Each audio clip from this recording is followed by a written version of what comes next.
I never thought a cup of tea could change the course of my life. But the night my daughter-in-law Samantha hurled scalding Earl Grey at me across her spotless marble kitchen, I felt something break inside, not just the skin on my hand, blistering from the heat, but a silence I had kept for far too long. Her words stung more than the boiling liquid. "Sign the deed, Margaret. That house belongs to Ethan now. You're just lingering. As if I were a ghost squatting in my own bloodline." I didn't scream when the tea splashed against my arm. My voice came out low, even sharper than I'd expected. "No, Samantha. That house is mine. And it will remain mine until I decide otherwise." For a moment, time stood still. The only sound was the clink of her porcelain cup hitting the granite countertop. Then came the silence that always follows a detonation. My son Daniel sat at the end of the table, his eyes fixed on his plate. Not once did he look at me. He mumbled something. "She didn't mean it, Mom. She just has a temper." As though soft words could glue shattered glass back together. But I saw the truth. He wasn't defending me because he couldn't. Samantha had hollowed him out years ago. I hadn't planned to live with them. I had my own red brick house on Maple Avenue in Indianapolis.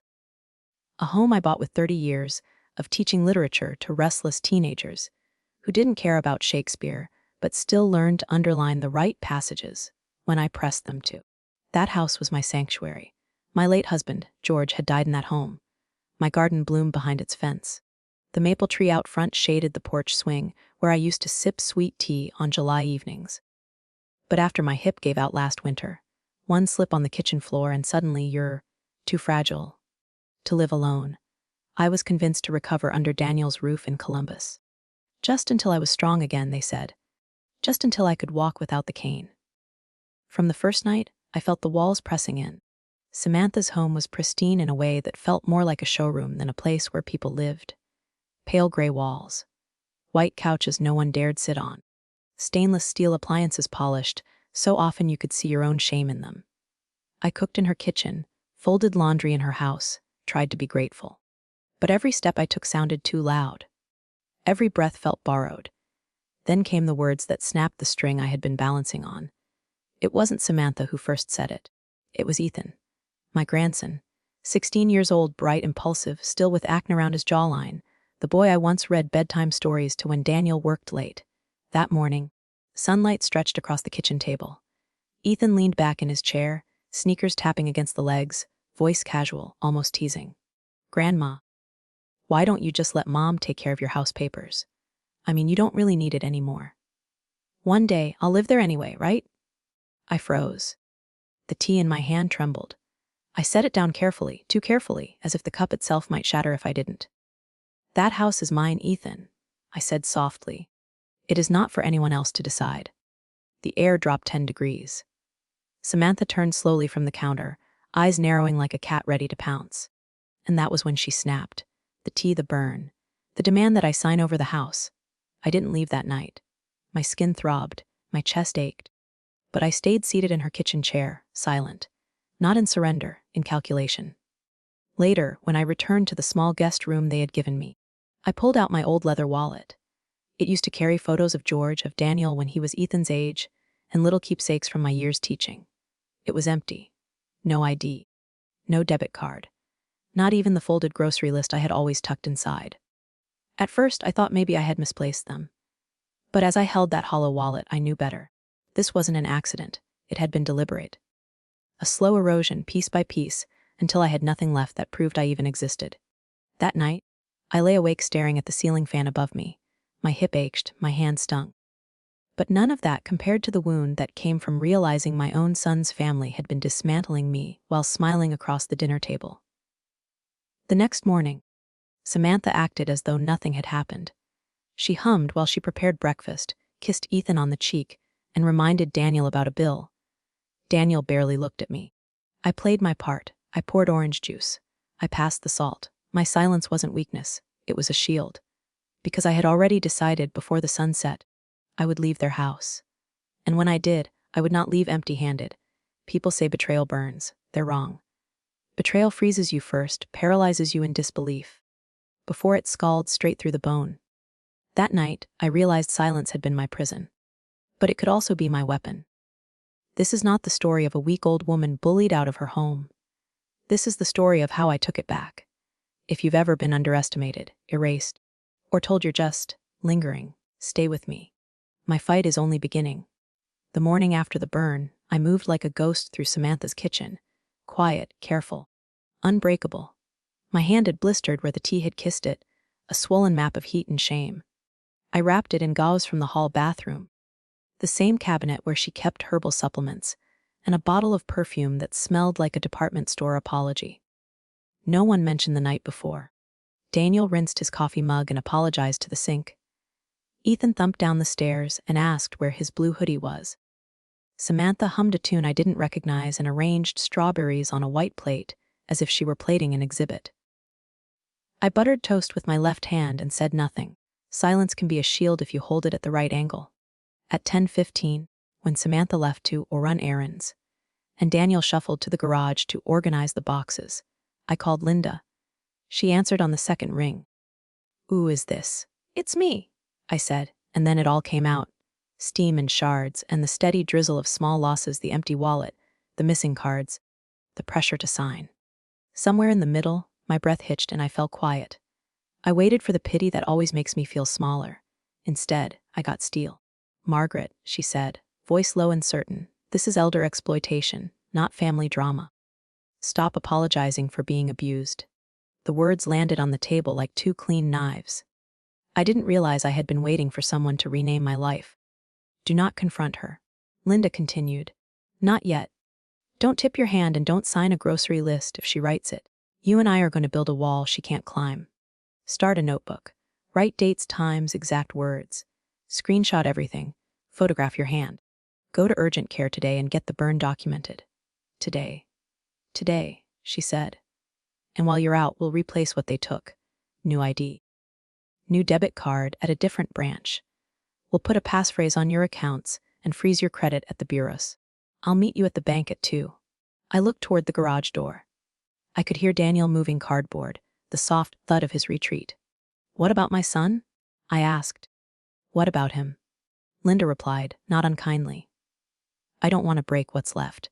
"You didn't break it," she said. "And you can't save him by bleeding out." The burn on my hand pulsed in agreement. I found my cardigan, slipped on my loafers, and left through the front door without telling anyone where I was going. It felt like a sin. It felt like oxygen. Urgent care smelled like antiseptic and peppermint gum. The nurse was young enough to have been one of my students if I had taught a few towns over. A tight ponytail, clear eyes that hardened when I explained how I got burned. "Accidental," I said at first, then corrected myself. "Thrown." She didn't ask who. She just photographed the blister, cleaned it, covered it, and wrote words that mattered on a form: scald injury, patient reports assault. When she offered to call the police, I shook my head. "Not yet," I said. "Document everything," she replied. "And come back if it worsens. Document everything." I wrote the phrase in the little spiral notebook I had bought from the drugstore checkout, the kind teenagers use for vocabulary words. I used to make my sophomores copy lines, underline verbs, circle lies. Now I drew boxes around the date and time and the first draft of my new backbone. At the DMV, the fluorescent lights found every crease in my face and made a map of the last decade. I filled out forms with my left hand. Rude the way bureaucracy makes you rehearse your identity line by line, and walked out with a paper temporary license that felt like armor, even as it flapped in my wallet like a moth. By 2, I was at the bank. Linda was already there. Seated near a fake ficus legal pad in her lap, readers perched low on her nose like a warning. She didn't hug me. She didn't need to. She stood, assessed my wrapped hand, and nodded as if it confirmed what she already knew about the world.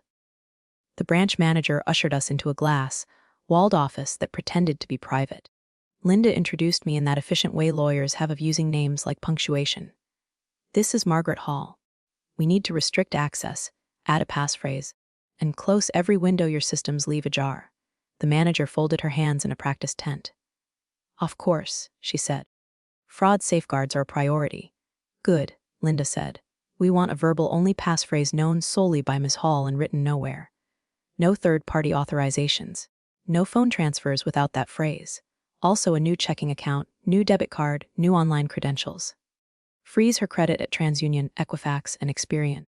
We'll do the bureaus from my laptop, but flag her profile here so no credit products issue without in-person verification. The manager glanced at me, perhaps expecting I would object to the inconvenience.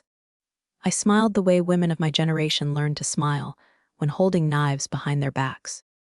Make it a difficult phrase, I said. Something my son's wife cannot guess. What do you have in mind? Linda asked. I thought of the thousands of papers I had graded the way teenagers tell on themselves with syntax. Comma splice, I said. 2 words. No one in that house knows what it means. Linda barked a short laugh. Perfect. We signed the forms. The bank printed fresh account numbers. I deposited a small check I had kept hidden in an old hardback of Pride and Prejudice, a class gift from years ago. Samantha had never read Austen.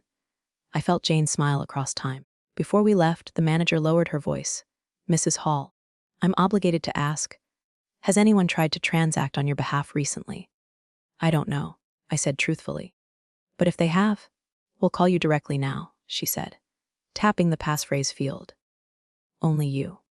When we stepped back into the parking lot, the sun felt a degree warmer. Linda tilted her chin up, squinting. Next, a P.O. box, she said, on a phone carrier PN. If she can't see your mail or your voicemails, she loses her favorite instruments. You sound like you've done this before, I said. I have, she answered, starting the car. Too many times. Does it always end this way? No, she admitted. Sometimes the law is a slow friend, but it shows up, Margaret. Eventually, it shows up. By late afternoon, I had a new P.O. box key. At the phone store, a young man with diamond studs in both ears set a 6-digit PIN on my account and taught me how to lock CM swaps, a phrase I would have confused for kitchen work last week. He complimented my cardigan and asked if I was someone's favorite grandma. I told him I was becoming my own. At dusk, I stood in a strip mall copy center feeding papers into a scanner, the hospital report from my hip surgery, the new urgent care note, the mortgage, the tax bill. The photo of George in his Navy uniform that made me breathe through my nose for a full minute before I could keep working. I saved everything to a flash drive Linda had pressed into my palm. When I was finished, I felt like I had packed a parachute. Back at Daniel's, the house was humid with what passes for family. The television murmured, low and constant. Ethan's backpack splayed open like a spilled secret. Samantha sat at the island, scrolling, smirking at something only she could see. Where have you been? Daniel asked, eyes wary. Out, I said, and it was the truest thing I had said to him in months. Samantha rolled her eyes. We need to talk, Margaret. About getting things in order. I found a notary who can come here. We can sign next week. And you can stop worrying. Next week. I repeated as if the words were foreign. No. Her smile chilled 5 degrees. You don't understand. I do, I said, hanging my cardigan. I understand more every hour. She opened her mouth, then closed it. I could see the calculation spool behind her eyes, a little abacus of control. Fine, she said lightly. We'll try again when you've slept. I went to my room, turned the lock, and set my back against the door. Sleep did not come. Instead, I wrote. I wrote until the lines steadied themselves into a spine. What she said, what she did, where I had been. I didn't know then that the notebook would become Exhibit A of my own awakening. I only knew that the act of writing, date, time, what happened, what I felt, made me feel less like an object and more like a witness. Near midnight, my phone vibrated. A text from a number I didn't know. Hi, Mrs. Hall. This is Bree from Oakview Mobile Notary. Samantha said you're ready to transfer property. I can swing by tomorrow? I stared at the screen a long time, then screenshotted it, then turned my phone face down and watched the red notification dot glow like a coal. I didn't answer. Silence, sharp side out. In the morning, Linda had a list. Rule 1. She said over coffee at the diner. Our booth sticky with other people's stories. No more using their Wi-Fi. She can read your traffic if she has a clever nephew. Use cellular only. Rule 2. Start forwarding your own mail to the P.O. box. Rule 3. Inventory everything you still control. Titles, insurance policies. Deeds. If you can't find something, write the absence down. Absences matter. I found a text from a notary, I said. Want to see?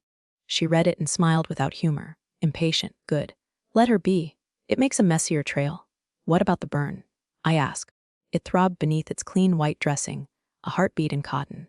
Keep it dressed, she said. We'll need those photos when we want a judge to understand the difference between a disagreement and cruelty. And Daniel? I asked, the question a splinter. Don't recruit him, she said gently. Don't accuse him. Don't warn him. He'll decide where he stands when the ground shifts. It's not on you to carry him over. Something in me sagged and straightened at once. I had spent a year carrying him like a sack of wet laundry, believing my love could wring him out. All right, I said, when we left the diner. Linda stopped beside the newspaper vending machine and studied me the way she used to study code sections, head tilted, eyes exacting. One more thing, she said. You're going to feel the urge to tell her you know. To shout, to fight, to hurl the truth in her face like she hurled tea in yours. Don't. I'm not brave enough to shout, I said. Bravery is not volume, she replied. Bravery is discipline. Let her think you're still small. It makes the wall taller when she finally sees it. Is this when you tell me to breathe? I asked, and she laughed. This is when I tell you to come with me after lunch, she said. I want to show you a place. Where? You'll see. I spent the late morning installing a chain on the guest room door and pretending I was measuring curtains.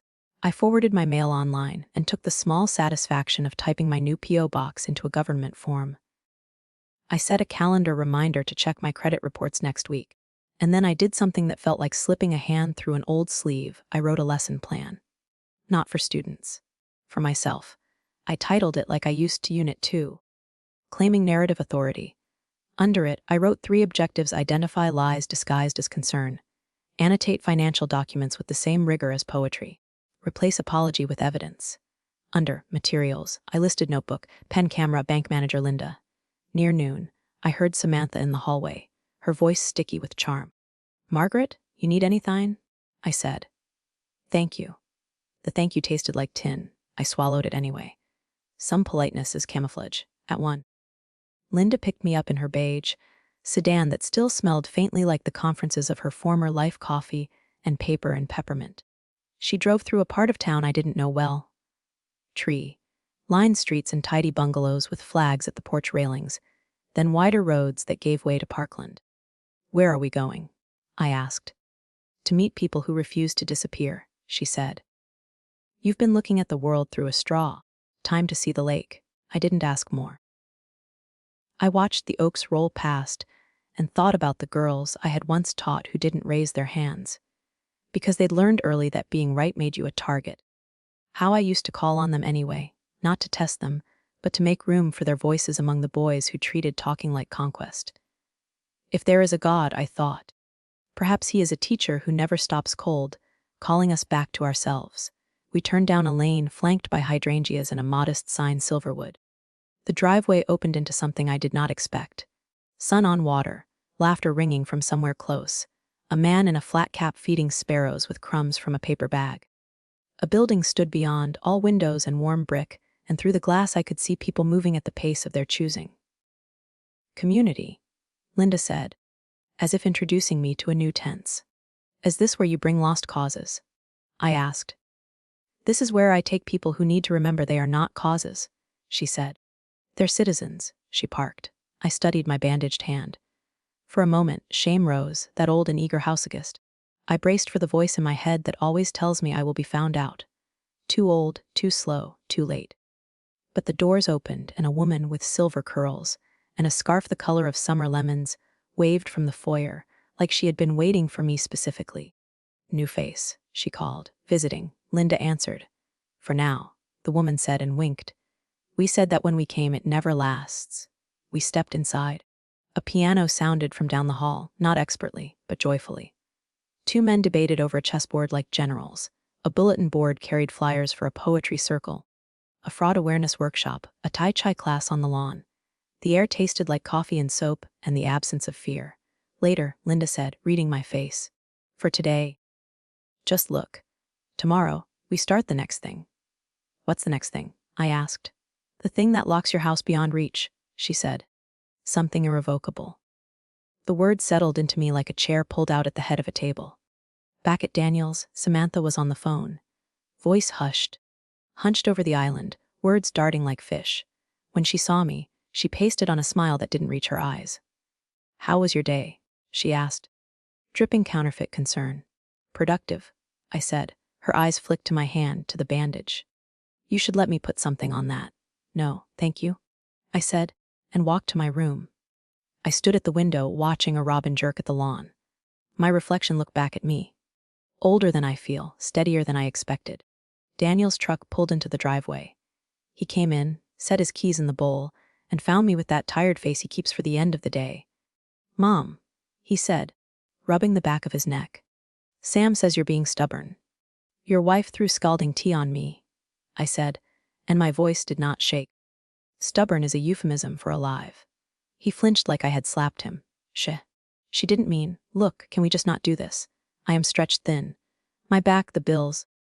"Ethan, you don't have to do this," I said softly. "You're right. You don't have to do anything. I'll do it." He looked at me then, really looked, and I saw a boy flash through the man. Daniel at 8, standing on the porch in a Superman cape, knobby knees and jam on his cheek. I almost reached for him. Then Samantha called his name from the kitchen and the spell broke. At 10, Ethan knocked. He hovered in the doorway, one shoulder pressed to the molding, eyes cutting anywhere but my face.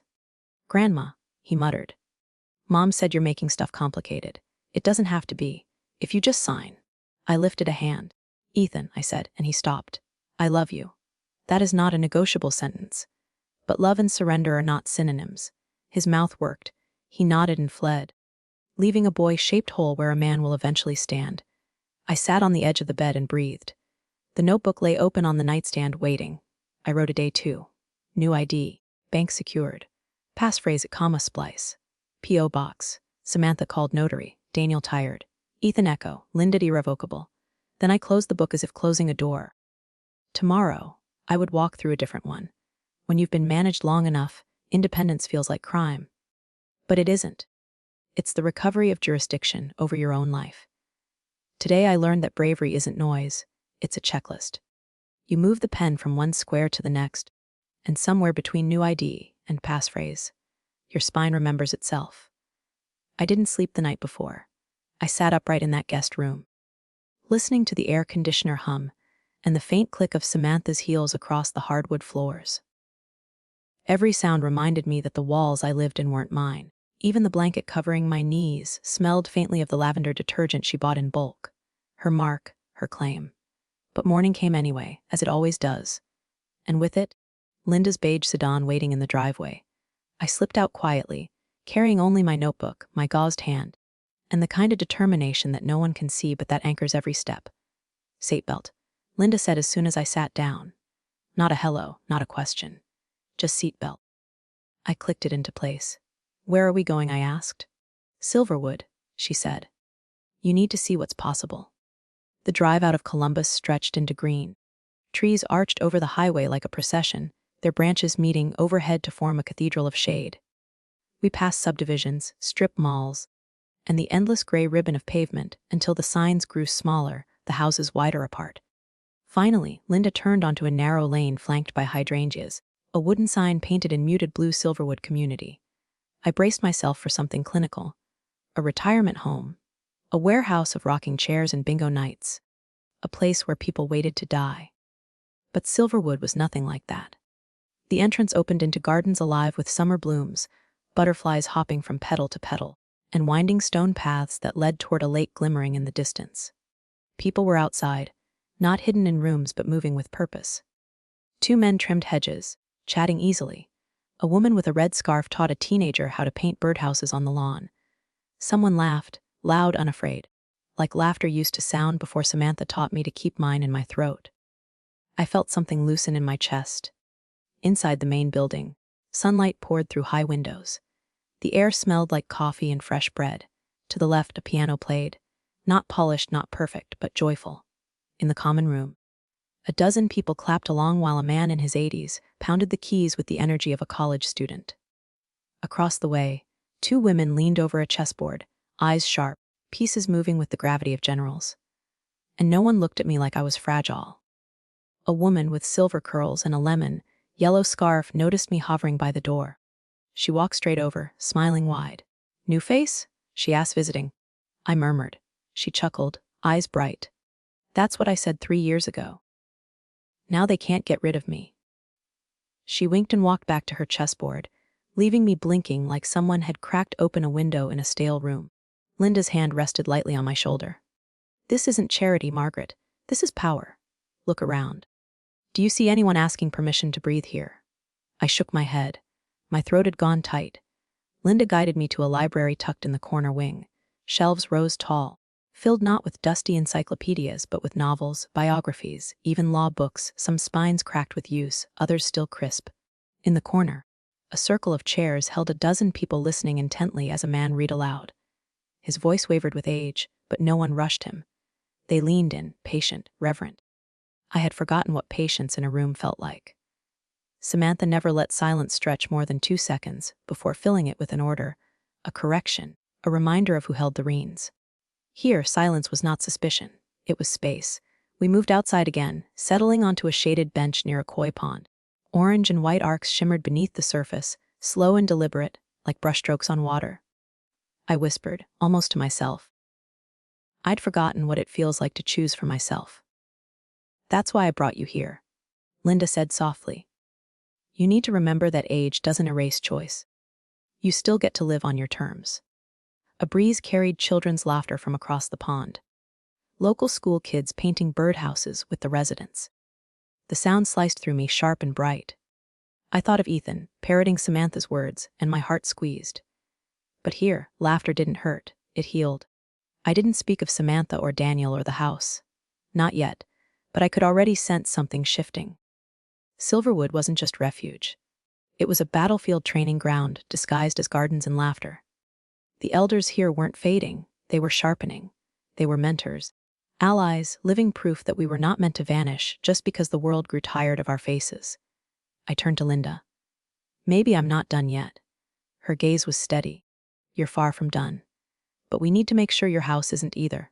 The trust, I said. She nodded. Tomorrow we lock it. Irrevocable.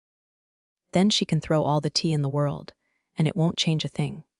That day at Silverwood, I realized Samantha hadn't just stolen my wallet or my comfort. She had stolen the story I was telling myself, that I was finished. But Silverwood handed it back. If you're listening to this and you've ever been told you're too old, too weak, too late, don't believe it. Choice doesn't expire. Tomorrow I will build the wall that cannot be broken. I thought the worst betrayal was hot tea on my skin. I was wrong. The real wound came weeks later, in Linda's dining room, when we spread my bank statements across her oak table and watched the numbers bleed. Linda's house was a lawyer's house, even in retirement. Papers stacked neatly in labeled bins, pens in jars, books arranged alphabetically. She pushed a yellow legal pad toward me and said, "Point out anything that doesn't look familiar." At first, I scanned casually. A grocery store I remembered. A utility payment. Then my eyes snagged on something small. $200, I murmured. At 20:14 a.m., Linda's pencil scratched. Recurring. We kept going. 400 here, 500 there, always at odd hours, amounts just low enough not to trip alarms. But when you added them together, the paper screamed louder than any teacup ever could. My stomach knotted. I remembered nights I woke to faint light under Samantha's door, the soft creak of floorboards. I thought it was insomnia. Now I knew it was theft with lipstick still on. Linda's jaw tightened. This isn't carelessness. This is strategy. She's softening you. Slow enough that you doubt yourself. I pressed my palm to the table. It's thousands, and it won't stop, Linda said. Not until you stop it. That was when she called in Calvin Wright. He arrived that evening, tall and wary, hair silver and cropped close. Eyes the kind that see through lies before you finish telling them. He had been an investigator for an insurance company until retirement, and Silverwood whispered about him like a general who never really put down his sword. Mrs. Hall, he said, shaking my hand firmly. Linda tells me you've got a leak in your ship. I slid the statements across the table. More like a hole. He read in silence for several minutes, only the tick of Linda's wall clock filling the room. Finally, he exhaled through his nose. Classic drip withdrawal. She's counting on 2 things. You not checking your statements, and you blaming yourself when you notice. My throat tightened. I did blame myself. I thought maybe I ordered something online and forgot. That I was slipping. Calvin's eyes softened. That's exactly what she wants you to think. It makes the theft invisible. Linda leaned back. And we both know it's not just the money. She's been making regular trips to the bank with a lawyer in tow. My head snapped up. What lawyer? She slid a slip of paper across the table. Halpern. The name hit me like a hammer. Years ago, he had notarized the original deed to my house. He had shaken my hand and told me everything was in order. Now he was working with Samantha. I felt the air thin. She's not just stealing. She's rewriting me. Calvin tapped the statements. We'll need to build a trail. Every withdrawal, every forged signature, we'll map it like a case file. You're not paranoid, Mrs. Hall. You're a plaintiff in the making. Linda's eyes locked on mine. Which means from now on, you don't act like a victim. You act like evidence. That night, back in my guest room, I opened my leather notebook and copied every suspicious transaction, every detail Calvin mentioned. My handwriting shook, but I forced each letter steady.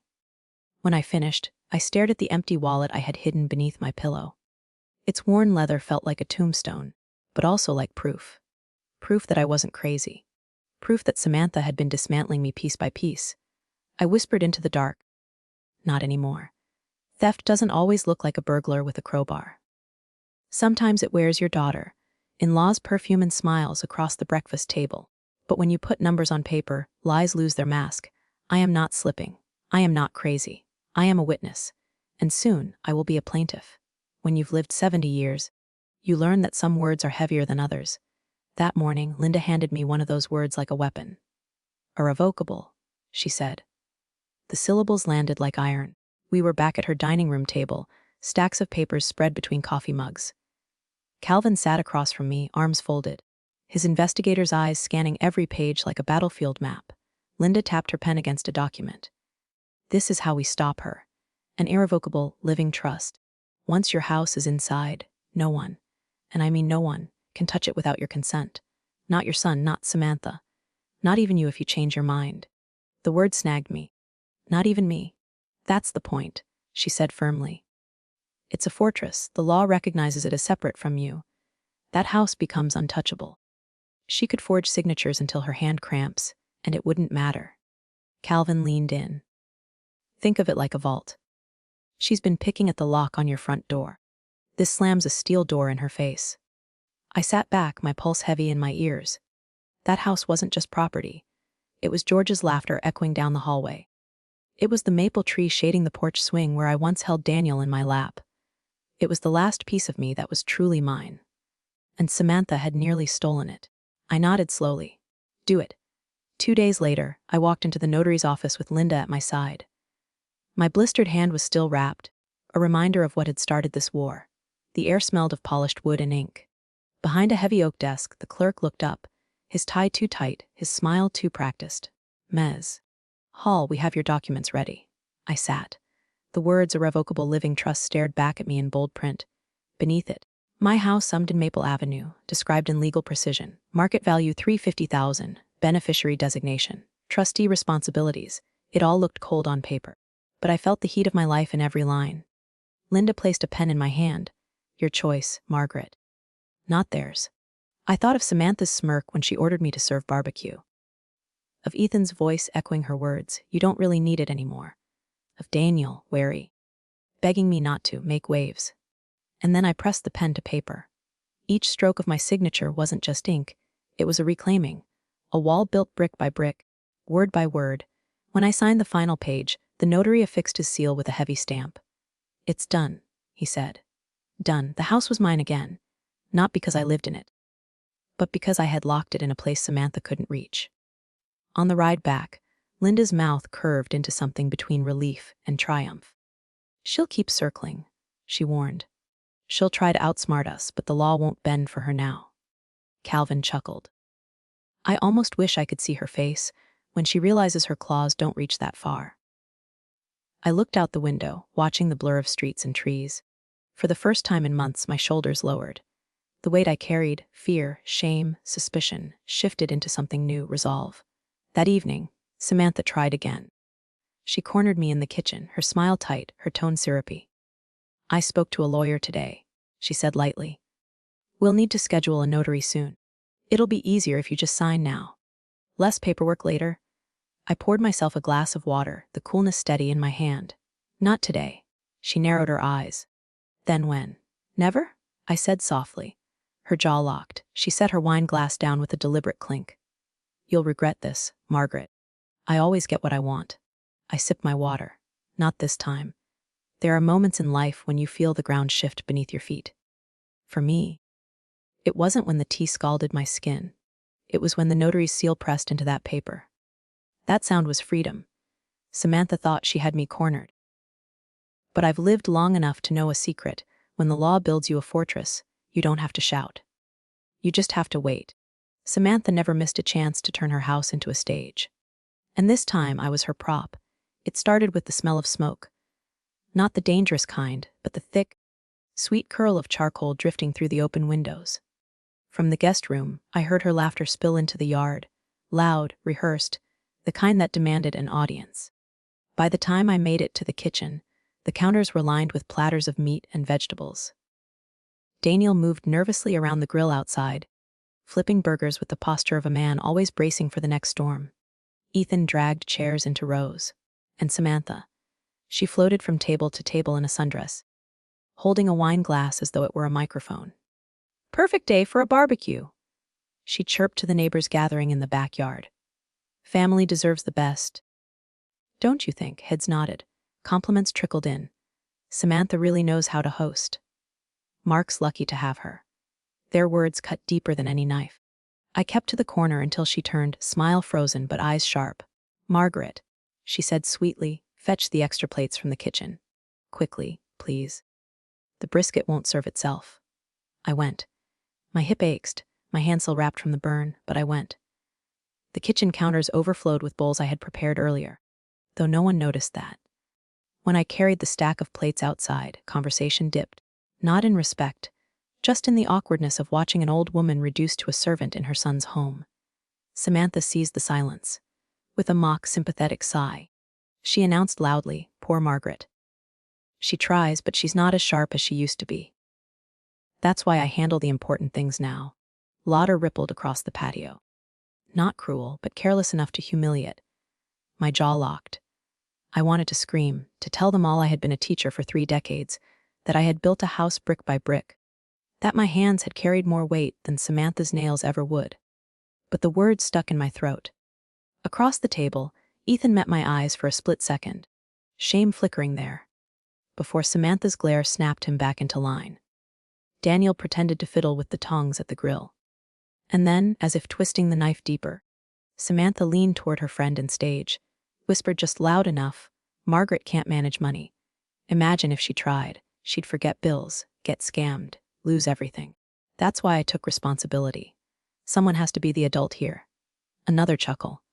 A nod. Good thing you're around, Samantha. Not everyone can handle finances like you. Yes, she said, tossing her hair. That's why I'm in charge. She's old. She doesn't know what's best anymore. I carried food to the tables, nodding mechanically, every movement a performance in her play. But inside, something shifted. They thought they were watching humiliation. What they didn't see was that I was memorizing every word, every sneer, every chuckle. A teacher knows how to take notes. By dusk, the lanterns flickered. Guests drifted home, still singing Samantha's praises. She stood at the door, radiant in her false kindness. I forced a faint smile, my hands trembling only slightly. Because while she thought she had erased me, she hadn't noticed the notebook waiting on my nightstand. Tonight, every insult would be ink, every performance would be evidence. Humiliation burns hotter than tea. But humiliation, unlike tea, can be captured on paper. Tonight, Samantha thought she paraded her victory. Instead, she handed me a transcript of her cruelty line by line. Let her laugh, let her bask. The louder she becomes, the sharper my silence grows. It came on a Wednesday. The mail slid through the slot with the usual bills and catalogs, but one envelope stood out. Thick, cream-colored, with my name written in Samantha's looping script. I froze. Samantha never wasted kindness on stationery. At the dining table, I slid it open with the edge of a butter knife. A note slipped out folded twice. Margaret, I know things have been tense. I don't want us at odds. Please accept this small gift as a token of peace. Let's move forward together as family. With love. Samantha. Tucked inside was a check, $5,000, signed in her careful hand. I stared at it until the ink blurred. 5,000 wasn't kindness. It was bait. That evening, Linda confirmed it. She held the check under the kitchen lamp, lips pressed thin. She's setting you up, she said. If you cash this, she can claim you agreed she manages your finances, that she's providing for you. Judges eat this kind of thing up. It paints her as the caretaker. You as dependent, Calvin snorted. Classic predator move. Hook the fish with money, reel her into the net. I clenched my bandaged hand. She thinks I'm that gullible. Linda slid the check back toward me, her eyes hard. She thinks you're tired. She thinks you'll grab at anything that looks like peace. Don't. Not a penny. That night, I placed the check in my bedside drawer, right next to the notebook where I had started recording her words. Her smirks at the barbecue, her digs about my memory. Each insult had its own page, dated and signed in my handwriting. The check would join them. Not cashed, not destroyed, but preserved. Proof. 2 days later, Samantha cornered me in the hallway, feigning concern. Did you get my letter? She asked, her tone dripping honey. I did, I said evenly. And the check. It would mean a lot to me if you deposited it. It's just peace of mind. For both of us. Her eyes searched mine, looking for the weak spot she could dig into. I smiled faintly. I'll think about it. Her lips curved, but I caught the flicker in her gaze. The flicker of victory she thought she had already won. She turned away, humming, satisfied. And I went back to my room, opened the notebook, and wrote Wednesday. The trap arrives in an envelope. Predators rarely roar. They whisper, they sign checks. They tuck venom inside envelopes dressed as gifts. But I am older than Samantha thinks. I know the difference between generosity and leverage. And I know this much paper cuts both ways. The strange thing about humiliation is that it echoes. Long after Samantha's barbecue ended, her words replayed in my mind. She's old. She doesn't know what's best anymore. But echoes don't just ring in one head. They carry into the ears of anyone nearby. And sometimes they settle into places even Samantha can't control. It started small. Turner, the widow next door, stopped me at the mailbox. She had been at the barbecue too. Margaret, she murmured, glancing toward Samantha's yard. I don't like the way she spoke to you. My Harold lost his memory before he passed, and no one deserves to be mocked like that. If you need anything, you just ask. Her words weren't loud, but they felt like a match lit in the dark. 2 days later, I overheard Daniel on the phone in the garage. His voice was hushed, but clear enough through the thin walls. Shesh, she goes too far sometimes. I know, but what am I supposed to do? She'll tear the whole house apart if I push back. There was defeat in his tone, not malice. Daniel was as trapped as I was. Only his chains were tied to his marriage vows. Then came Ethan. One evening I caught him lingering outside my door, hovering like he wanted to say something but couldn't. Finally, he blurted out, Grandma. I don't like how Mom treats you. I steadied my breath. You don't have to say that just for me. I'm not, he whispered. It's embarrassing. For her, not for you. She acts like people are too dumb to notice. But I see it. I see everything. His eyes darted down the hall, terrified Samantha might appear. Then he added in the faintest whisper, when the time comes, I'll help you. And just like that, the cracks in Samantha's fortress widened. By the weekend, Linda and Calvin joined me again. Over tea, we mapped the situation out like generals in a quiet war. Linda leaned forward, voice low but fierce. You have allies now. Neighbors, Daniel's guilt, Ethan's loyalty. The more Samantha tries to humiliate you in public, the more she gives us ammunition. Don't fight her head on yet. Let her keep talking. Calvin tapped his finger against the table. Paper and people, Margaret. That's how you win. Keep collecting both. That night, I wrote 2 new words in my notebook, underlined 3 times, whispered alliance. It wasn't a revolution. Not yet. But it was the seed of one. Bullies believe their voices are the loudest. But whispers carry farther than they imagine. One by one, ears begin to open, hearts begin to tilt. And suddenly the stage they built becomes their trial. Samantha thought she was isolating me. Instead, she's building me an audience. When you've lived long enough, you learn that strength doesn't always roar in the moment. It's built in silence, layer by layer, like a wall no one notices until it towers over them. That was how I began laying my foundation. It started with receipts. Every grocery trip where Samantha forgot to reimburse me, I kept the slips. I logged them in my notebook, dated and signed. Every utility bill where my name was still listed alongside Daniel's, I made copies. Even the bank statements where my pension came in, I filed them neatly, one by one, into a folder labeled Independence. To Samantha, these were scraps. To me, they were bricks. Then came the recordings. I borrowed Linda's old voice recorder, small enough to tuck into my pocket. At first, I felt guilty, like spying. But the guilt evaporated the first evening I captured Samantha sneering at me over dinner. Maybe if you stayed quiet for once, the rest of us could actually think. The microphone didn't care about her smile or her charm. It caught only the venom. By March, I had 3 binders full. One held the letters and receipts. Another, the typed transcriptions of every nasty remark. The third, a growing stack of Samantha's own written notes and texts, where her tone slipped from polite to condescending. Linda helped me organize them, her neat handwriting labeling each tab financial neglect, emotional harassment, public humiliation. She handled it like a lawyer, though she wasn't one. Just a daughter who had seen too many predators slip through cracks of, she said. But I didn't stop there. I made an appointment with an elder law attorney downtown, Mr. Harris. Gray-haired, bespectacled, but sharp as a knife. He listened as I laid out the binders, his eyes widening slightly with each page. "Mrs. Whittaker," he said finally, "what you have here isn't just documentation, it's a pattern. A clear, deliberate pattern of coercion and emotional abuse." I leaned forward. "And what does that mean?" "It means," he said, tapping the binder, "that if she ever tries to move against you legally, say claiming incompetence or petitioning for control of your estate, we can counter with this. Judges like evidence. And you, Margaret, have evidence in spades." Walking out of his office, I felt lighter than I had in months. Not free, not yet, but armored. Samantha thought she was the only one building a case. She had no idea the courtroom I was preparing would not be hers, but mine. Evil doesn't announce itself in grand gestures. It seeps in, subtle and quiet, until it believes no one is watching. But I was watching, and now every word she spoke, every move she made, was preserved in ink, paper, and sound. Samantha thought she was weaving a web. What she never realized was that I had been spinning mine right alongside hers. And mine was stronger. The trouble with storms is that they always give you warnings. Gusts of wind, a sudden chill, the smell of rain. But prideful people mistake them for harmless weather.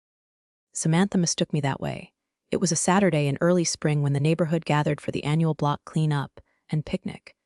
Folding tables lined the cul-de-sac. Kids dashed about with chalk and bikes, and grills smoked with hot dogs and burgers. The kind of ordinary American weekend scene you'd think could never be tainted. But then Samantha decided to make it her stage. She stood near the food table, wine glass in hand. Her voice pitched just high enough for the surrounding circle of neighbors to hear. "You know," she said, with that syrupy laugh, "it's been such a challenge keeping Margaret with us. She forgets things constantly. Just last week she left the stove on all night. Daniel and I can hardly keep up with the mistakes." The air shifted. A few neighbors chuckled weakly, others looked away. But her words clanged against my ribs like stones. Normally, I might have swallowed it, let the insult bleed into silence. But not this time. Mrs. Turner, the widow next door, stepped forward. Her voice was firm, clear. "That's not what I saw, Samantha. I saw Margaret bringing groceries in while you sat on your porch, scrolling your phone." A murmur ran through the crowd. And then Ethan, sweet Ethan, spoke, his teenage voice breaking just a little but carrying strong. "Mom, stop it. Grandma doesn't forget things like that. She takes care of herself. You're just making it up." Every head turned. Samantha's face flushed scarlet, her composure cracking for the first time. I didn't gloat. I didn't need to. Instead, I straightened my shoulders and said quietly, "I may be old, but I'm not invisible." The silence that followed was heavier than any speech Samantha could muster. Daniel shifted uncomfortably, clearly torn, but he didn't speak. He didn't need to. The neighborhood already had. The whispers of doubt had turned into open defiance. That night, Samantha slammed cabinet doors and hissed accusations at Daniel behind their bedroom wall, but I didn't tremble. For the first time, the storm wasn't circling me. It was circling her. Humiliation is a weapon bullies use until it backfires. Samantha believed her words were arrows. But arrows, when shot carelessly, can circle back like boomerangs, and when they do, they pierce deeper than the target ever could. I was no longer alone in the shadows. The block had seen, Ethan had spoken, and Samantha's mask was slipping faster than she could patch it. There's a sound that never leaves you. The crack of something once whole splitting down the middle. Sometimes it's wood in the fireplace. Sometimes it's a bone snapping under pressure. And sometimes it's a marriage. I heard it the night after the picnic. I was in my room. The door closed when Samantha's voice tore through the thin drywall. "You embarrassed me, Daniel! You stood there like a coward while your son humiliated me in front of the entire block." Daniel's reply was muffled, worn out. I didn't say anything because Ethan was right. Silence. For a beat, the house froze. Then came the sound of glass shattering. Samantha had thrown something, probably one of her wine goblets she loved more than respect. "You always take their side," she spat. "Your son, your mother, what about me? What about what I've sacrificed?" I pressed my palms together, listening. Daniel's sigh was long, heavy. "You haven't sacrificed, Sam. You've controlled, and I let you. God help me, I let you." The next morning, Samantha was quieter, but quiet like a storm eye. She avoided Daniel's gaze, snapped orders at Ethan, and wouldn't look at me at all. Her mask was cracking, but she still clung to the fragments. Ethan, though, had shifted. He no longer tiptoed around her moods. When she barked, "Clean your room now," he muttered. "Why don't you clean up your lies first?" And stomped upstairs. Her face had gone pale, lips tightening into a line. For once, she didn't have a retort. Linda visited later that week. She sat across from me at the kitchen table, binder of evidence spread between us. "She's unraveling," Linda said, tapping the section labeled emotional harassment. "The more people see, the harder she'll fight. But every fight leaves her weaker. We just need to stay steady." I nodded, though my chest tightened. Steady sounded easy in theory, but living with a woman who wore rage like perfume was suffocating. Still, Linda was right. The evidence was growing. Samantha's outbursts weren't hidden anymore. The neighborhood had seen, Daniel had seen, Ethan had seen. The breaking line in Samantha's marriage became clear 2 nights later. I heard Daniel in the living room, his voice hollow but certain. "Sam, if you don't stop, I'll take Ethan and leave." I swear, my breath caught. After all these years, my son was finally choosing a side, and it wasn't hers. Samantha's scream was muffled, angry, desperate. "You wouldn't dare!" But I could tell from Daniel's tone when he replied, "Try me." That was when I realized something vital. Samantha wasn't just losing control of me. She was losing control of everything. Her husband, her son, her image in the neighborhood. And once a person built entirely on control begins to lose it, the collapse is only a matter of time. Abusers like Samantha don't fear age, or dignity, or truth. What they fear is exposure. And exposure doesn't come in a single beam of light. It comes in cracks spreading until the whole mask shatters. For years, she made me believe I was the weak one.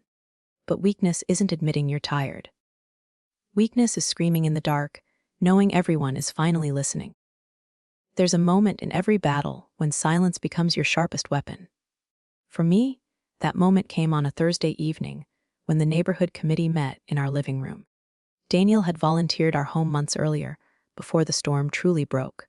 So the dining room table was now crowded with neighbors, papers, and coffee cups. Samantha should have been the gracious hostess. Instead, she sat stiff in her chair, wine glass in hand, eyes scanning the room like she was preparing for crossfire. The meeting was ordinary at first: budget talks, summer safety reminders, a schedule for volunteers. But then Mrs. Turner, the widow with the sharp tongue, leaned forward and said, "Before we wrap up, there's something I need to mention.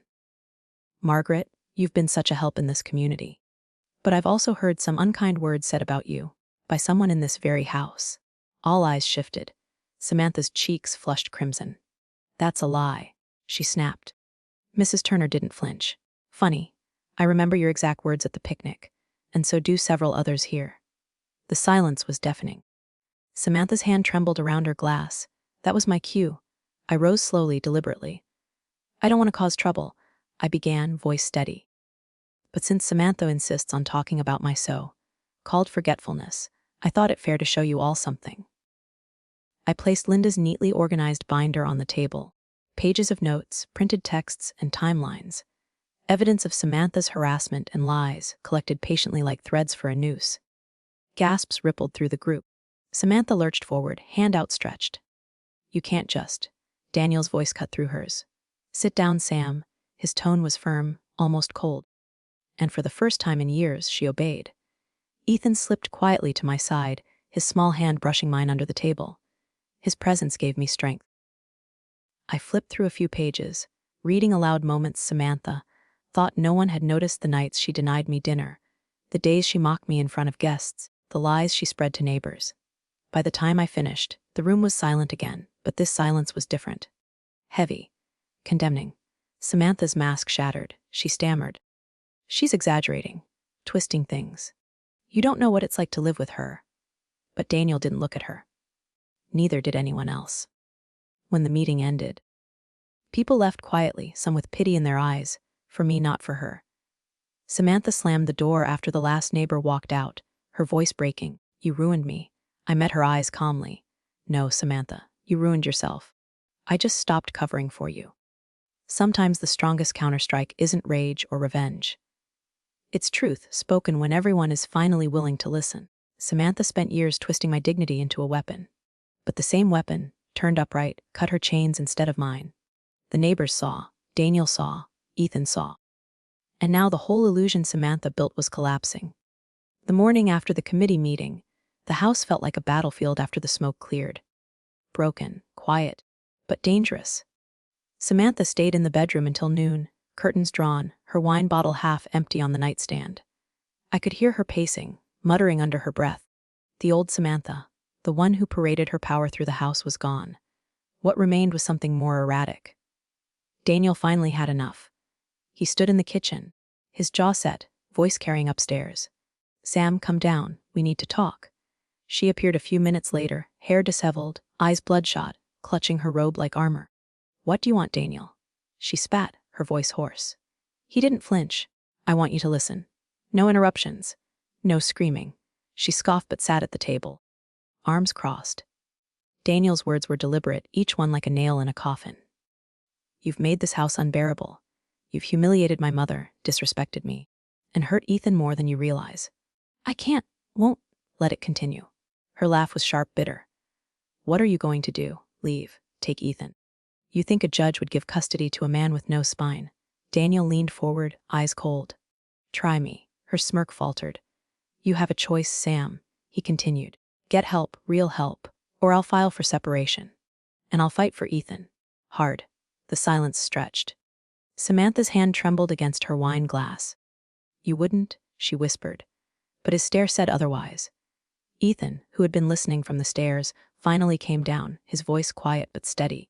"Dad, if you leave, I'm coming with you. I can't live here if she keeps treating Grandma this way." For the first time, Samantha's face crumpled. The child she thought she owned had chosen sides, and it wasn't hers. Later that night, she tried to argue again, softer this time, almost pleading. But the walls had shifted. Her words carried no power. Daniel had drawn a line, and Ethan had crossed it beside him. And me. For the first time in years, I didn't feel like a burden in my son's home. I felt like family again. Ultimatums aren't about cruelty. They're about clarity. For years, Samantha blurred every line until no one knew where loyalty ended and fear began. But when Daniel finally spoke with conviction, the fog lifted. I had prayed for my son to find his strength. Turns out, he had it all along. He just needed to see the truth before he could use it. The house was unusually quiet in the days that followed the ultimatum. Samantha moved like a shadow, silent, watchful, but unpredictable.